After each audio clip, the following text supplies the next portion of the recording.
Hey family, welcome to Charlotte's Backyard Garden. Come on in here, let's have a talk. It's been a long time and I think we are overdue for a conversation. Let's hear everything about what's been going on in the garden this past summer. We are now entering into the fall months and it's time to start cleaning up beds and making plans for your fall garden if you're going to do a fall garden. But yeah, I wanna talk about it today. It's been an interesting, very interesting gardening season this year, and I don't think I'm by myself. I think this was just one of those times where everyone, whether if you were the home gardener or even commercial gardener, you struggled a little bit. The farms struggled. I have friends who have actual farms and they struggled with a lot of their growing season this past summer. So yeah, it was a lot that I guess happened this summer as far as the way things were growing. The weather was a very big part of it. The heat, then we had weeks of rain, and let's go back, rewind to the beginning where we kept dealing with cold snaps and it was hard for us to get our stuff in the ground, especially those who don't have high tunnels or who was not covering their crops. So just waiting until the season got to a safe planting zone, a planting time, that was challenging. And then it pushed us late in getting some stuff in the ground. So this was one of those, one of those years. And I tell people, when you get into this wonderful hobby and livelihood of gardening, it's going to have its ups and it's going to have its downs. You have to have a love for gardening because every season is different. And just like anything else, you have to change with the seasons, right? Everything is going to give you, every year is going to give you something different. So you're going to have to learn how to pivot. And you might have some bumper crops and you might have some that just does not do well at all. Well, I want to take you and bring you up to speed. I've been having so many people, and thank you so much for all of the people who've been reaching out saying, Charlotte, where are your videos? It's been a crazy few months for me, and so posting videos, I'm a little slow on posting videos, but I wanted to come to all of you all who have been asking for an update on the garden, and I want to just give you a little walkthrough on where we are. We're at September the 6th. Today is Friday, September 6th, and we're going to walk through and we're going to talk about it a little bit. All right, let's talk about the woes and the happiness and the happy places of gardening. I don't know about you, but gardening is my happy place. Gardening is my therapy. Gardening is something that is in my blood. It's my DNA. I love it. So I understand. I take the bitter with the sweet and you go with it. You just go with it. So I want to let's take you on a stroll. Let's talk about what went on in the garden this year. And as you can see, I'm going to give you a good view and talk about the different beds and the things that happen, the challenges, and yeah, I want to motivate someone to not get discouraged about gardening. Don't get discouraged. Just because something didn't grow this year does not mean it won't grow next season or it won't grow this coming fall. You have to keep going, especially for you new gardeners out there. If you're just now beginning, it's all trial and error. It is all trial and error. So you got to keep at it. Don't get discouraged, but keep at it. Do your research. Begin to study more about the different veggies that you like to eat, what kind of soil, what it takes, the temperatures, too much heat, too much sun. It's just so much that goes into it, but it is rewarding in the end. And really, you know what? If you drop a seed in the ground, it's going to spring up. If the ground is good, it's going to spring up. So, yeah, let's talk about it a little bit. Come on, I'm going to take you on this little stroll here, and we're going to talk about it. So, I'm showing you here. Let me turn you around here. There we go. There you go. All right, here we go. So, here is Charlotte's backyard garden, everyone. I expanded this year, did a little bit of expansion over here. Let's start over here. Let's talk about it. There you see little Nala running. she hears her name and she stops and she wants to know. But this part right here was a section of my yard that I had a wild idea that I wanted to turn into the watermelon patches. A couple of years prior, I had planted watermelon over in those beds, and they did wonderful. They did absolutely wonderful. But I wanted to put my watermelon in ground and see how well they did. This was sort of a interesting spot because the earth was always damp a little bit, and I'm not quite sure why. And I think I had a water table issue right here. So I thought to myself, maybe the watermelon will do good right in this area because the ground is always moist. So even with me, I've been gardening a very long time, very long time. And even me, as someone who's been in this forever, I am constantly learning. You're always learning. You're never too old. You're never that experienced that you can't learn something new. And that's something I think that if we can have the spirit and the eagerness to always be a learner, you'll always go far in whatever it is that you're doing in life. And you can take that for gardening, and you can take that as a tip for life, okay? But this section right here with the watermelon, yeah, I said, why not just plant in here? Because the earth is soft, and yeah, I think it would do well. Well, to my amazement, it did not do well at all. The watermelons, I had melons that came up, but the melons that came up, because of the rain, because of the heat, they began to split.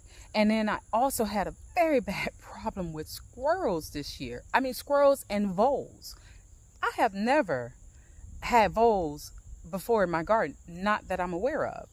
And I had an issue this year with the squirrels eating the cantaloupe, digging into the watermelons, and probably the voles digging into the watermelon, digging into the cantaloupes. And then the temperatures were so high and hot, and then the rain came for a few weeks back to back. It was just a recipe for a disaster for whatever we were growing this season. So to say the least, the watermelon did not do well at all in this area.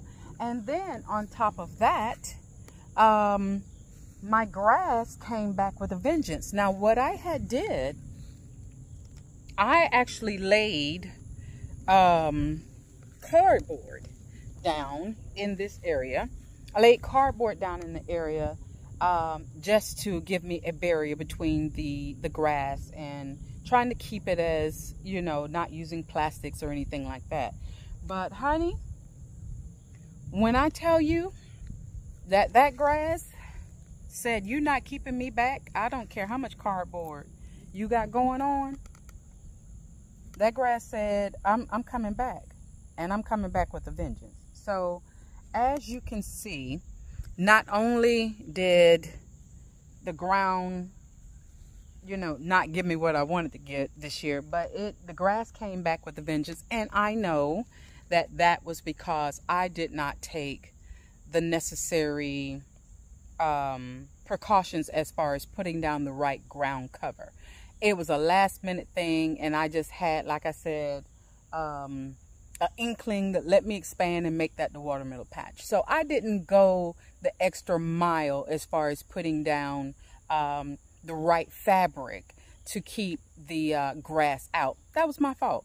So what I'm going to do now is I have got to rethink this area. And the reason why I have to use this area is because I dropped in irrigation along that pole there. So I have in-ground irrigation throughout my entire garden. And so now I have to use this area for something. So what I have decided to do is put in probably maybe 12-foot beds, maybe 3 by 12, 1, 2, maybe 2, or maybe 24 long beds, 24 feet long beds. I'm thinking something along that way. Or I might do diagonal, maybe where I can get 1, 2, 3, about 4 by 6-foot beds. I can get them in this area. So that is something that I'm about to start working on right now, because I don't want to be scrounging around at the top of spring trying to get that done. So I want to go ahead and get that done in the fall, which leads me to say why I have decided not to do a fall garden per se. And I say that loosely, because the only thing I am going to plant is some cabbage collards, because I want to cook those during the holidays. So cabbage collards, and maybe just, you know, 4 or 5 plants of mustard greens, and that's it. So the rest of my beds are going to be overseeded with red Clemson clover, so that I can get the nitrogen back into my beds.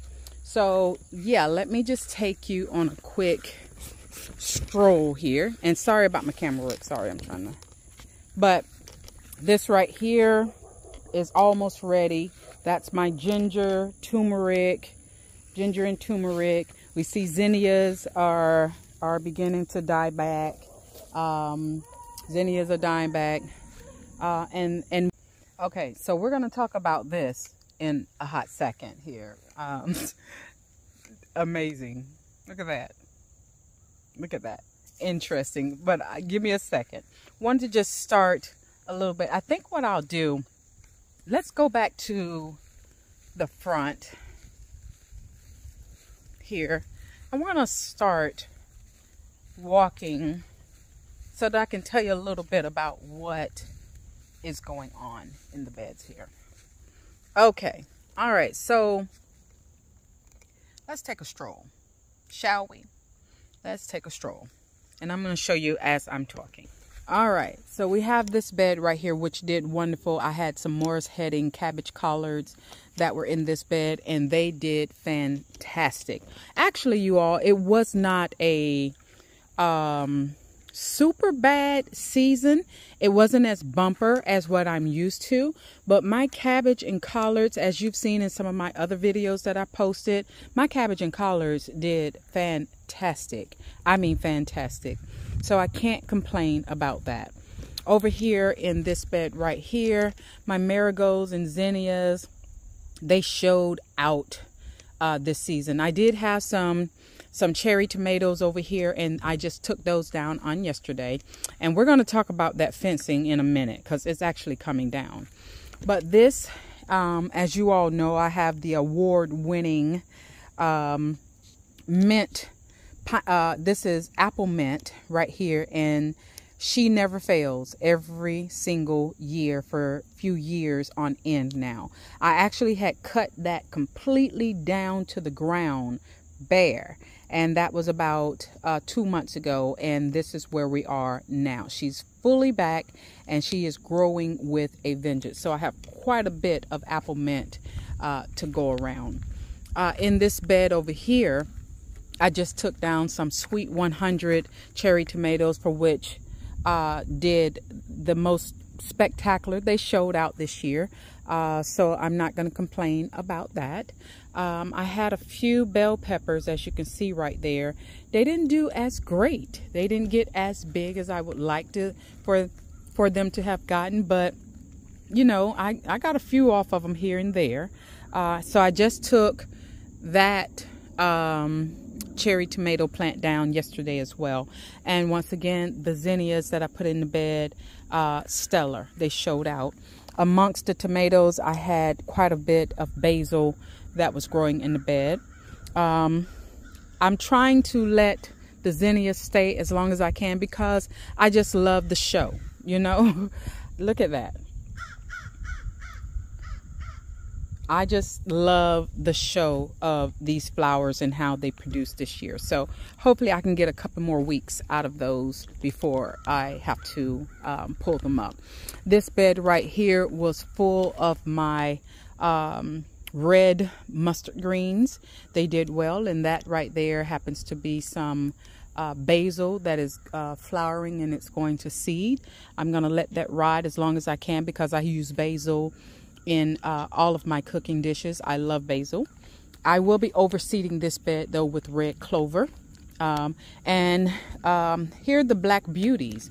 They are late in the game, and I believe they're doing this. They're producing so many fruit now is because it's not as hot. The plant was stressed during July and August, and it just all of a sudden decided to come out of a protective mode and just really go forth and just give us some fruit. This bed right here is, let's see. Okay, yeah, this is part of that bed that I wanted to talk to you all about. All right, let me see if I can get a good stand back. Okay, let me tell you about this right here. You all, I have been trying to grow Lufa for a few years now. Failed every time. They just would not germinate, the flowers would not come up. Whatever reason, I couldn't figure out what I was doing wrong, and I have done nothing different this year than I've done in the years past when I was planting my the seed. So nothing changed. It's just that this year it decided to come up. Who knows why? Once again, look, gardening is a mystery, and you take what you can get when the atmosphere and when God gives it to you. But so this is a total of 5 Lufa plants, and since I have never planted Lufa before, it has done something, and I mean done something. It has taken over. I have been running, looking for trellises, looking for anything that I can possibly find to hold this bad girl up. But this is what she's been doing. Girl has been showing out. Look at here. Girl has been showing out. I mean, Lufa, look at that little bug there. Lufa everywhere. Wherever you look, Lufa. This is beginning to brown, and that's what I want. I want this to go all the way brown so that I can use the Lufa sponges. Look here, Lufa. Lufa everywhere. I mean, and these bad babies are heavy. They're heavier than the average human arm. These things are heavy. Lufa everywhere. Trying to show you that I was not prepared. When I say I wasn't ready, I wasn't ready. Lufa everywhere. I mean, hanging on, hiding. Look, they got a whole show. It's a whole show going on underneath here. Underneath there. All in here. So yeah, Lufa. Miss Lufa is her name. And you can see the gourds through here. I haven't even began to count the gourds yet. And just to see how many are coming up out of this. But they're everywhere. This is how they start. Really small. Really small like that. And then they mature into something like that. So I had to do a mad dash. And we're going to go under. Because look, this is where I had it at. Let me back up. Okay, in that bed right there. But I had to put some trellises over here to catch the overflow. And then I came over here and I sort of connected her to my arbor trellis right there. And I got a little walk-through right here. Let's walk through this right quick.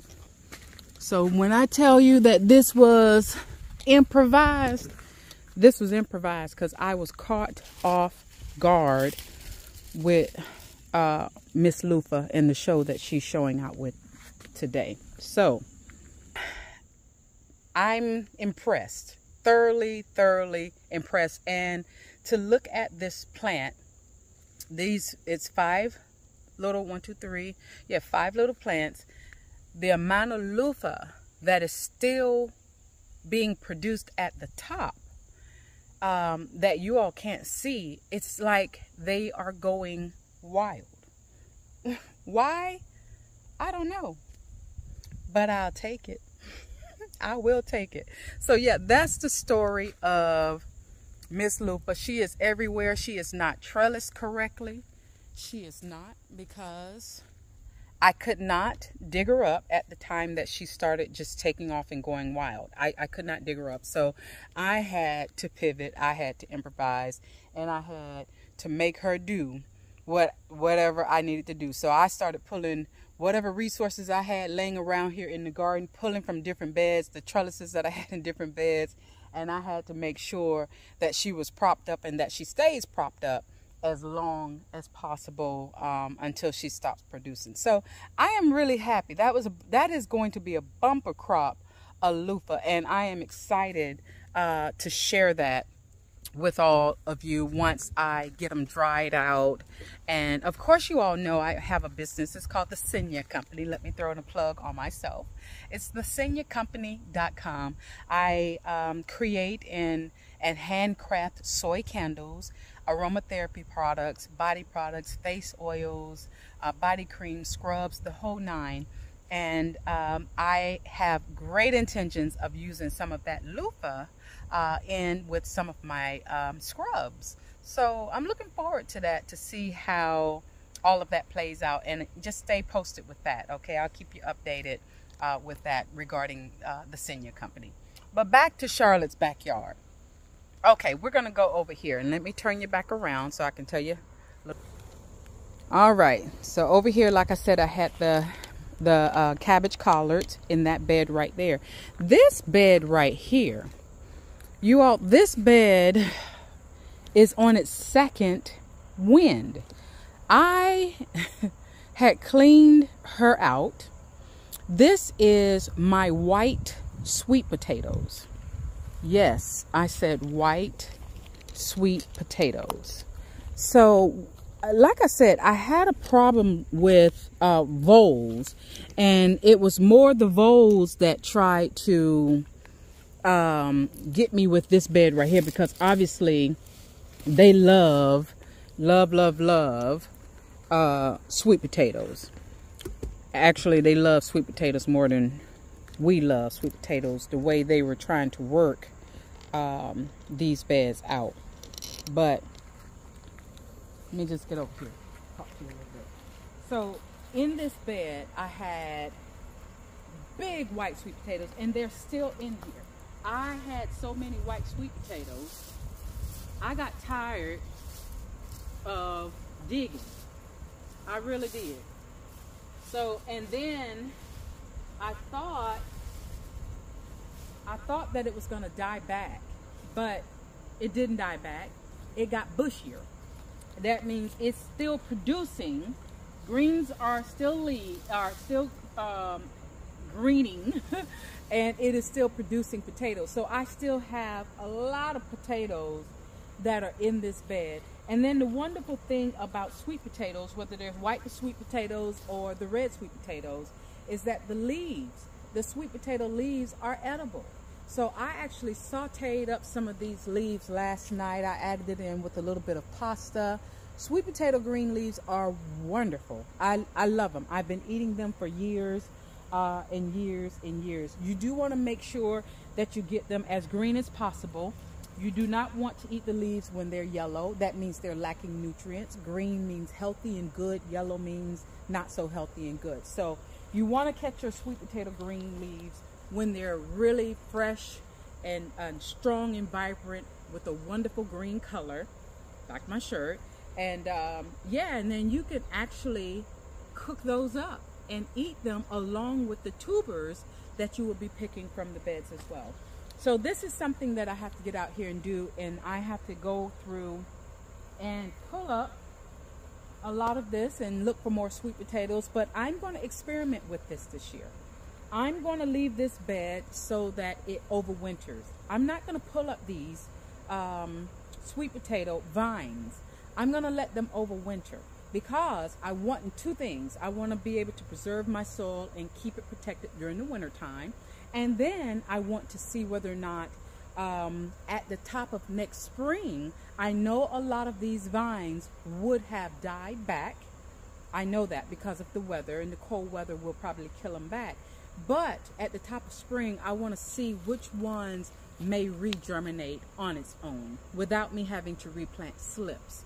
And then if I don't have to replant slips, I want to see whether or not if they will continue to produce tubers. So this is a little experimental to me, for me. So if anyone has any information regarding my thought pattern on this, please comment. Let me know if you've done this in the past before. I would like to know. But I am going to try this. I'm not going to touch this bed.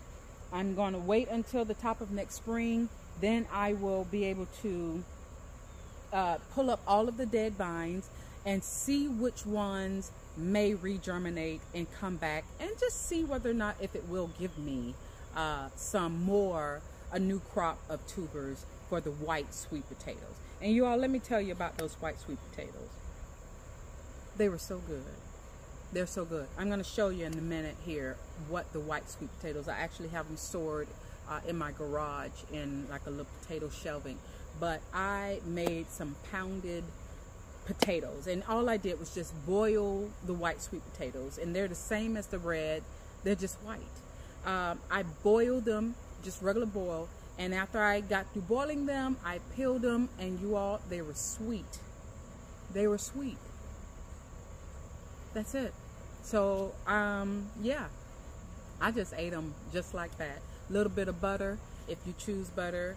I didn't really even have to add no sugar, no brown sugar, none of that. I added nothing. I ate them just the way they were, and they are absolutely delicious. So I'm trying to cherish these vines, but if that doesn't work, if what I'm thinking about does not work, then I do have a few of the white sweet potatoes that I am going to keep and let them go to seed and create new vines off of the seeded potatoes so that I can do this crop again. I think white sweet potatoes is going to be one of those crops that I want to have in my garden every year because they were delicious. So let's keep talking a little bit more about what we have going on here. Okay, so we see the white sweet potato bed right here. Over here was my red sweet potatoes and the white sweet potatoes, and these were just two quick makeshift beds that I had put in place. I got in white sweet potatoes that are coming back up. I just planted those about 2 or 3 weeks ago, and they're already back up. This bed is not doing too great. I have seeds all the way in the middle there, but I don't see any of the middle potato seeds that are coming up. So I think I might have a few duds in that bed right there, and it's okay. I just wanted to actually use up the rest of the potato seeds that I had. Yeah, but it doesn't look like I'm gonna get any. I think, yeah, look at that. I'm not quite sure if she's gonna make it, but they were bigger than that. I have some that are bigger, so it's okay. It's okay. I just want to use up what I had. Over here, I just had, this is asparagus. I'm gonna move that next year and put it actually in ground because I really think the container wasn't big enough for what the asparagus needed. And then I need to add some more soil. This little pot right here was full of peanuts, and it did wonderful. But you guys, the squirrels wore me out with those peanuts. I mean, they got their bellies full with it. And this right here, this late bloomer, she's beginning to come forth. She's got life and she's coming forth. And this is sorrel. This is sorrel, or what many would refer to as hibiscus. So it's just now beginning to get buds on it. So I'm hoping and praying that she gets large enough to give me some sorrel pods before the cold snap comes in, because that is some great tea. I absolutely love hibiscus tea. All right, so let's move down here, you guys. This y'all, this was something else, guys. I had never planted pumpkins before, but I did this year. I did. And these pumpkin vines took over, I mean took over my entire garden and the aisles and the walkways. They took over everything. The bed is overgrown, as you can see, and it's okay. I'll get all of that cleaned up, but these are some of the leftover vines. But wherever you see wood chip aisles, I had pumpkin vines growing. I had pumpkin vines growing all over past the fence. I mean, these things need space. I have the space, but I need to put the space, plant them the next time on the outside of the garden, not in the actual where the beds are, because they need running room. However, I was able to get some nice pumpkins out of the whole thing here. So let me show you, and forgive me again, my camera work is not that great. So let me show you. I have one. Okay, so let me show you. Look at that. I believe that's either a fairy tale pumpkin or a Cinderella. And she is doing so well. It is time to pick her. I can tell by the neck of it, it's beginning to die. And so I'm going to get ready and pick her so that I don't lose her to anything out here. But yeah, I had several, and it went on around into the beds. It went these vines were everywhere, and I mean everywhere. But I was able to give away a few pumpkins that snapped from the vines prematurely, and so those people used them to cook with. And then I do have a smaller one that's up underneath the deck that I think I'm going to dry it out, put it in my dehydrator, dry it out, and I'm going to use it for pumpkin jerky for my puppies. They love pumpkin. Simba and Nala, they absolutely love pumpkin and sweet potatoes. So I'm going to use that one for the puppies, for them as a treat. And then this one right here, we're just going to hopefully use that for the fall, and I can use it for some of my fall decor. And then as soon as I'm done with my fall decor, probably around November, if she lasts, and I'm praying to God that she does last, then I'm going to bake her up, and I'm going to make some pumpkin soup. My husband likes pumpkin. Me, I can take it or leave it, but I am going to make a wonderful pumpkin soup for him out of that one particular pumpkin that I do have left in the garden. All right, so let's move on and talk about of girls right here. Okra, however way you want to call it. Okra. I have about maybe about 14 plants of okra. Yeah, it's time for me to harvest these. See, it's time. That's almost too big, but it's still tender, very tender. But I have about 14 okra plants that I came out and I planted early spring, and I have always been blessed to get a great abundance harvest of okra.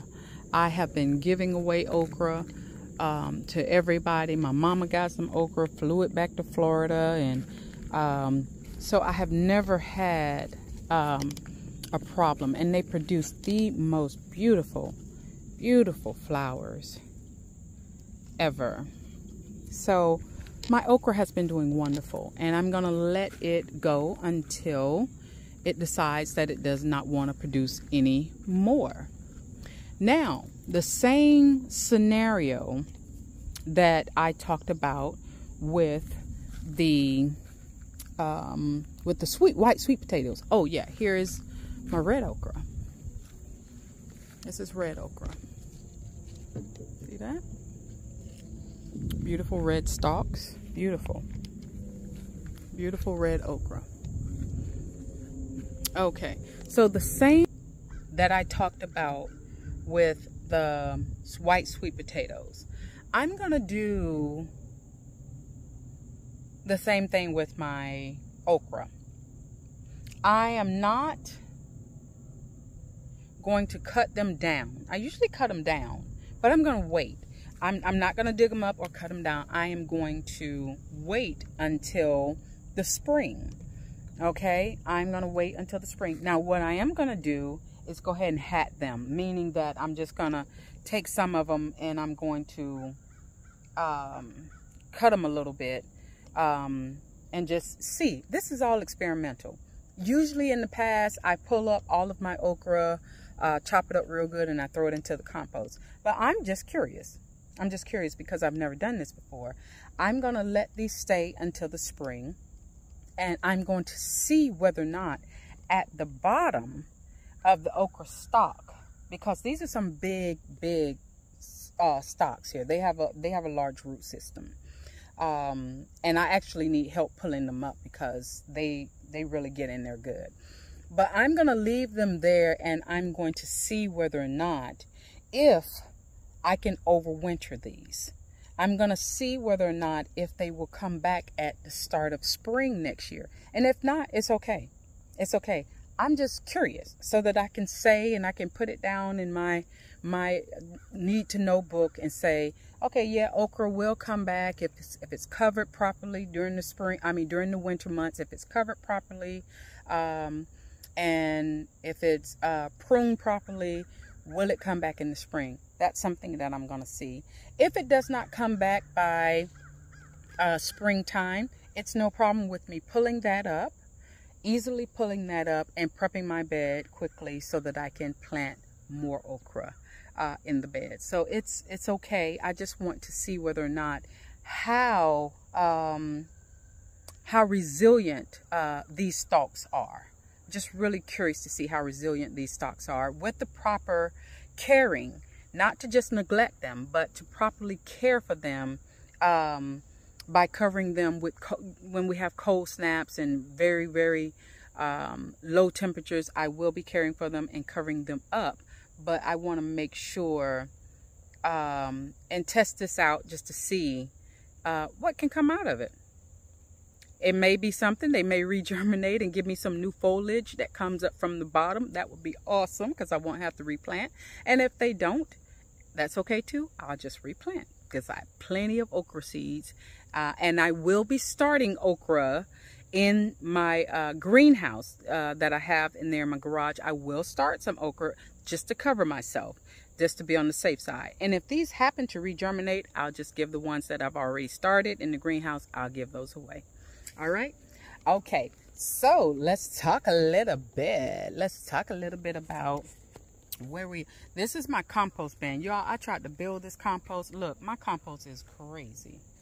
I have got to get all of that back into the bin because like I told you, I found out that I had voles, and voles was working out in this compost bin. Look, the thing about gardening happens outdoors, right? It's an outdoor experience. This is not our territory. This is theirs. So we got to either figure out how to keep them from eating so much of what we're planting, or yeah, we just got to figure it out. It's a constant thing because outdoors is wildlife's territory. We just want them to be able to spare us a little bit so that we can harvest and get something for ourselves. But God provides for everything, am I right? Not just for us, but he provides. If he provides for the birds in the air, what more will he do for you? So I'm learning now to plant more. Even though the squirrels this year, ooh, starting with my peaches, y'all remember that video? Those squirrels, those pesky squirrels. But then they had the nerve to move from the peach tree and they came over here. Next to the okra, I had corn. I had a lot of corn. Tons of corn, actually. But, baby, those rascals wore my corn out.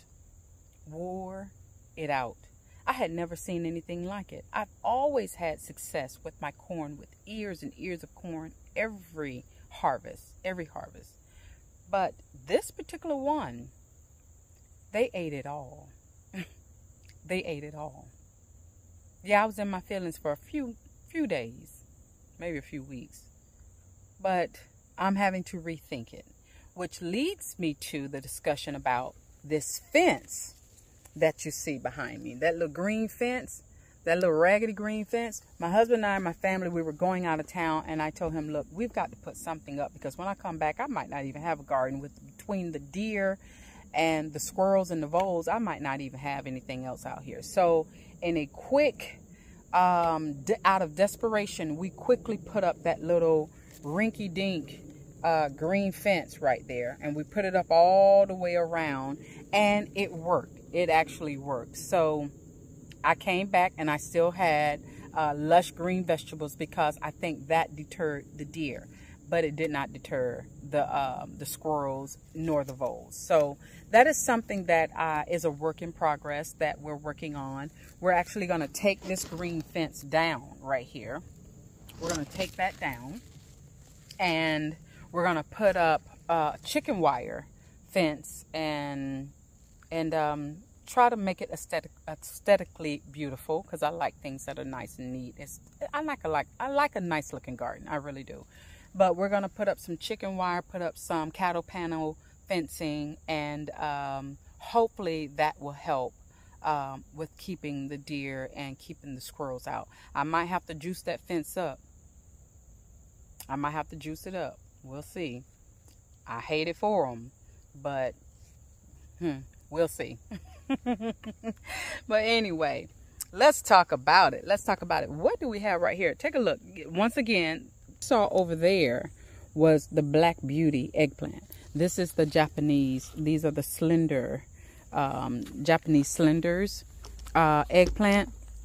So you can tell the how long and thin and that needs to be harvested. But this plant here, it's 3 plants, and it's full. I really think eggplant, this is their time of season when they really, you get a bumper crop of eggplant. So I have eggplant for days, and it's still growing. And another late season harvest that tends to come up when it cools down are peppers. You see here, that pepper plant has been hanging out in the garden all summer long, giving me absolutely nothing. But all of a sudden, here she is. She's producing peppers.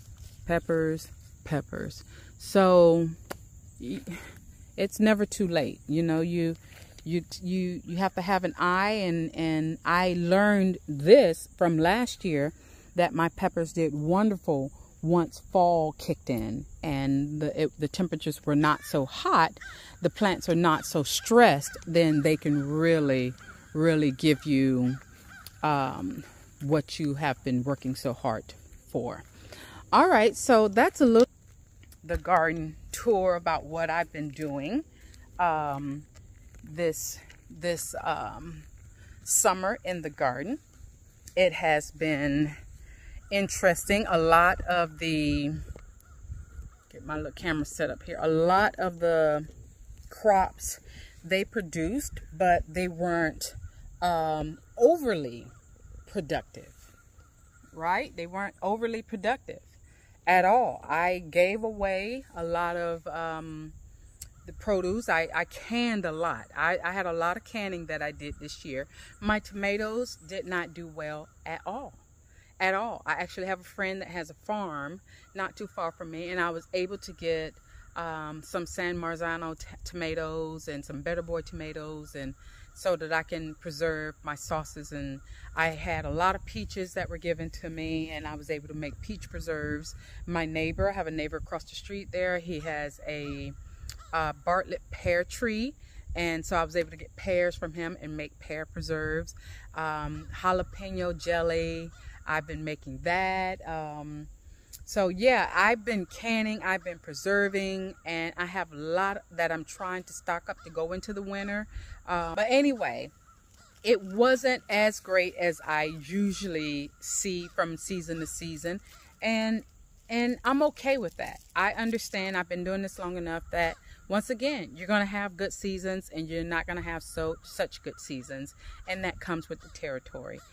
I have decided not to do, like I said, a fall garden because this is also the season for me pouring candles. But I also wanted to give my beds a rest and then pour back into the beds and get some nitrogen going by planting some crimson clover into the beds and just let them overwinter through the winter, and then in the spring I'll till that under so that the beds can be refreshed and give them a good boost of nitrogen that will be much needed. Until then, I have some little small gardening projects that are going to be going on as far as cleaning out my shed and getting everything organized a little bit better. And I have so many seeds. I have a friend that has given me boxes and boxes and boxes of seeds. So yeah, if anyone's local to me here in Zone 8A in Georgia, I'm in the Powder Springs, Hiram area. So if you're local, you need some seeds, holla at me. Okay, well, that's it. And then, like I said, the fencing here, as you can tell, the fencing, I've got some cleanup to do, guys, because I've been like a little one-woman show here. But that fencing that you see there, I'm in the process of taking it down because it only was a temporary fix for what I needed. And so we're going to go ahead and get the chicken wire and the cattle panel fencing up so that I can keep the critters out, and I want to start that process now. And then also, like I said, with the watermelon patch over there, I think I'm going to put in either some 12-foot beds or either horizontally do some 6-foot beds because I do have irrigation over there and I just cannot let it go to waste. So yeah, that's what we're working on. My herbs over there under the deck have been doing spectacular. They've always done well, and growing well in my green stalks over there. So other than that, it wasn't a horrible growing season. Could have been better, but I'll take it. I'll take it. I was excited about gardening, getting it started this spring, and I'm still excited. I am still excited. And I want to just encourage you all, if you're not growing anything, grow something. If you don't have the land or the space, it's okay. You can grow something in a pot.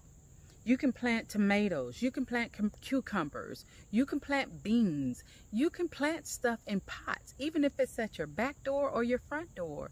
You can grow something. There's nothing like eating fresh tomatoes that you have grown yourself. There's nothing like cutting into a cucumber that you have grown yourself. So I want to encourage you that if you haven't started, start. All it takes is some soil and some seeds and some water. And then God gets the increase from there. He'll do the increase from there. All right. So until we get a chance to talk again, hopefully I'll come back and give you a fall update, a later fall update once I've got the red clover in the ground, for which I'm about to start doing that now. But red clover, I'm really looking for a wonderful, beautiful show of red crimson flowers that are going to come up from this clover. I'm not quite sure if it's going to make it for this year or maybe at the top of springs, but I'm really looking forward to seeing what that's going to look like. But yeah, and if you have any comments or questions, please leave them below. Don't forget to like and share this video. Subscribe to it. I can use your support. I am Charlotte's Backyard Garden. And if you're not growing anything, start growing something. Until we meet again, until we talk again, happy gardening, happy gardening, happy gardening. God bless you all.